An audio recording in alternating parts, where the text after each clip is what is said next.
സനാതനധർമ്മത്തെ ആരും ഭയക്കേണ്ട കാര്യമില്ല. കാരണം സനാതനധർമ്മത്തിൻ്റെ ഏറ്റവും വലിയ പ്രത്യേകത അത് ധൈര്യമാണ് തരുന്നത്, സ്വാതന്ത്ര്യമാണ് തരുന്നത്, ഉത്തരവാദിത്വമാണ് തരുന്നത്. അധർമ്മികൾ മാത്രമേ സനാതനധർമ്മത്തെ ഭയക്കേണ്ട കാര്യമുള്ളൂ.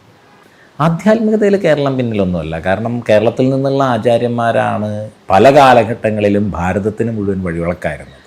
ഇപ്പോൾ ശങ്കരാചാര്യസ്വാമികൾ, ശ്രീനാരായണ ഗുരുദേവൻ, ശുഭാനന്ദ ഗുരുദേവൻ, സദാനന്ദ ഗുരുദേവൻ, അയ്യാസ്വാമികൾ, ചട്ടമ്പി സ്വാമികൾ, അങ്ങനെ ആചാര്യന്മാരുടെ ഒരു വലിയ നിര. ആധുനിക കാലത്താണെന്നുണ്ടെങ്കിൽ ചിന്മയാനന്ദ സ്വാമികൾ, സത്യാനന്ദ സ്വാമികൾ, ചിദാനന്ദ ഗുരുസ്വാമികൾ, ഇവരൊക്കെ ഭാരതത്തിന് എന്നുള്ളതല്ല ലോകത്തിന് തന്നെ മാതൃകയാകുന്ന തരത്തിലാണ്, അല്ലെങ്കിൽ വഴികാട്ടുന്ന തരത്തിലാണ് അവർ ഈ ധർമ്മത്തെ ആചാര്യത്വം വഹിക്കുന്നത്. ഇപ്പോൾ കേരളം സാധാരണ ആളുകളാണെങ്കിലും വലിയ രീതിയിലുള്ള ആധ്യാത്മിക വ്യക്തിത്വങ്ങൾ ഇവിടെയുണ്ട്. അപ്പോൾ അത് ആധ്യാത്മികത പിറകിലാണെന്ന് പറയാൻ പറ്റില്ല. കേരളത്തിനെ സംബന്ധിച്ചിടത്തോളം പക്ഷേ ആധ്യാത്മികതയ്ക്കെതിരായിട്ടുള്ള ശക്തികളുടെ പ്രചരണം ഇത്തിരി കൂടുതലാണ്.